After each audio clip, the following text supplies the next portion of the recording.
Hi, I'm Corey from Plaza Fitness Performance, and this is our 15-minute workout preparation. So this is the crown jewel of movement preparation for us.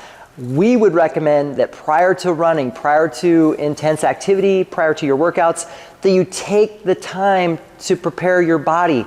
Your body will thank you. You are not 20 anymore, so try not to just jump in and work out. It doesn't make much sense. Your body will tell you over time that that is a problem, trust me. Whether it's an Achilles tendonitis issue, whether it's plantar fasciitis, whether it's some kind of shoulder issue. I mean, you don't want to push the envelope. You want to be smart about preparing your body for workouts. So this is the crown jewel because 15 minutes allows us plenty of time to get everything in. We can do reflexive performance resets. We can do neural resets. We can do myofascial preparation, and we can do dynamic movement and stretching and preparation. So wow, that is the crown jewel, guys.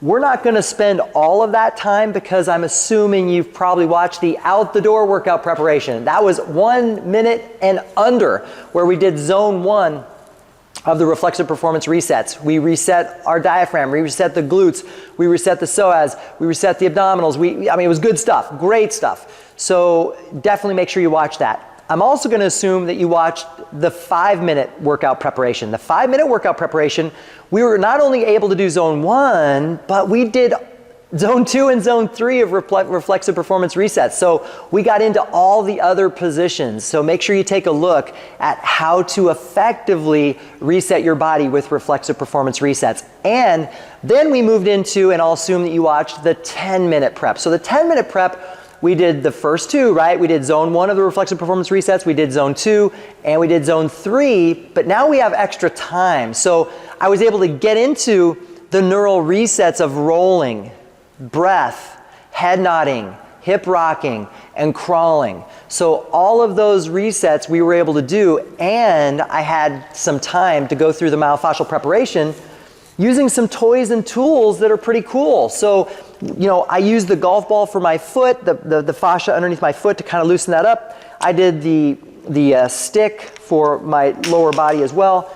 And you know, now when you're looking at the 15-minute, not only are we going to do all of those things, but now we're going to probably add on a few more myofascial toys and tools because it buys us a little bit more time. And what we can do is we can go into some dynamic movement, some really good things that really help your body move the way it's designed to move. And you're just kind of building these things on. It's like, you know, a building. You're putting, you know, the foundation, and then you're putting, you know, the first story and the second story and the third story, and you're getting ready to go. So let's assume that we've gone through, I think it was about 9.5 minutes where we went through the all 12 of the wake-up drills for the reflexive performance reset. We also did the neural reset stuff with the rolling and the crawling and the breath, and we also got into the myofascial prep. So let's say, just for time's sake, let's say we're at about 9 minutes with all that, right? We're under 10, we know that. So let's just say it's 9 minutes. So I've really got 6 minutes to take you from where you were in the 10-minute to now a 15-minute kind of prep.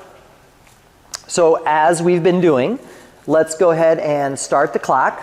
Let's do the 10-second countdown. Again, we're assuming that we're done with all those other things, so I don't have to show you those. You can look at the other videos. Excellent. We're on the clock now. So I've got a little extra time. I'm going to do a little bit more myofascial prep, and I'm going to hit my gluteals. So I'm going to cross that leg over. You don't have to, but I'm going to make it a little bit more intense. I'm going to hit those glutes, and I'm breathing and relaxing. Good. I could do that longer, but you know, just going to hit that a little bit. Breathe. It does feel a little sensitive. Trying to get all the way up that glute. Whew. This side's a little bit more intense. I just did a run today, so maybe that's something. Good. And then I'm going to hit my mid-back. Put my head in my hands and just try to roll that a little bit. I'm relaxing. Oh my gosh, this feels so good. I probably will burn some extra time here, so I apologize, but it feels too good. I can't stop. Don't get too low on here. And don't get too high, mid-back.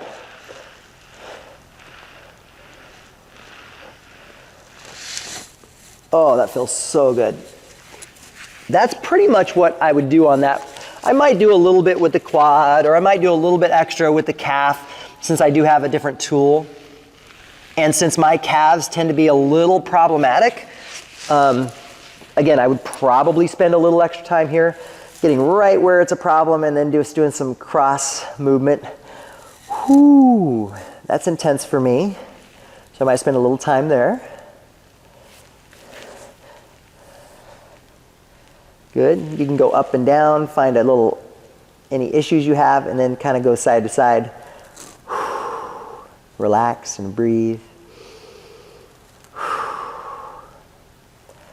Good, excellent. So we've just used a bunch of different toys. To do that, we're about, what? That's about 9, 10. We're 11 minutes into this. Got a couple other toys here that I could use. I'm going to choose not to at this moment. And I'm just going to use this last little bit to just, go through some dynamic movements. So now, maybe I do a little cross crawling, right? A little forward, a little back. This is just kind of a little easier crawl. I could turn that into a little march, a little front, a little back. Maybe increase the intensity of that, give you a little hop. A little karaoke. Could go maybe a little bit longer. Good, and then maybe add in a few little dynamic stretches. Here's a little quad stretch. I'll go forward and back. So you can see me, I'm just grabbing my ankle, keeping tall. Maybe a little chest proud, a little half toe touch. Stretch the back side. Do that a little bit. Little gluteal cradle. Do a few of these.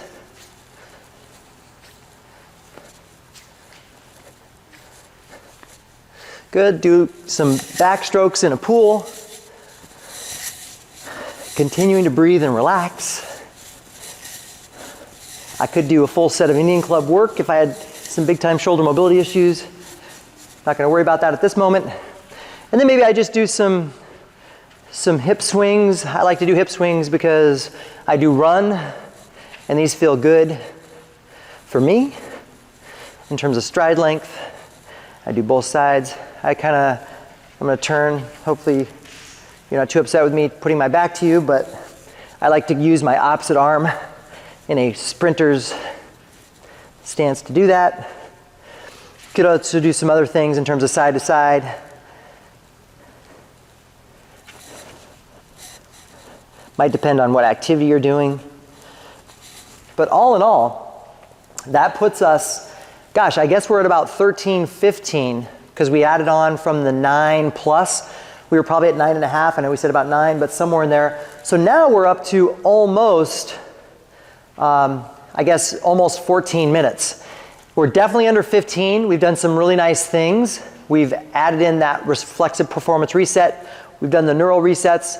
We've done some myofascial preparation. We turned that into some dynamic warm-up, and all in all, I'm feeling good. I'm feeling good to run. I'm feeling good to move. I'm feeling good to increase the intensity and make a workout happen. So I hope that's helpful to kind of show you what some options are. Obviously, it's not a rule. Your prep routine is going to have to be modified to fit your needs. You might have some personal issues that you need to correct, meaning that you have some corrective exercise, whether it's shoulder mobility, or maybe it's some hip hinging stuff, some core activation stuff, maybe some ankle mobility stuff. So there's a lot of different things you need to do to personalize it, but that gives you a rough idea of what we might recommend for a 15-minute workout preparation. So this is Corey from Plaza Fitness Performance, and again, reminding you to stay smart, stay sharp, and stay strong.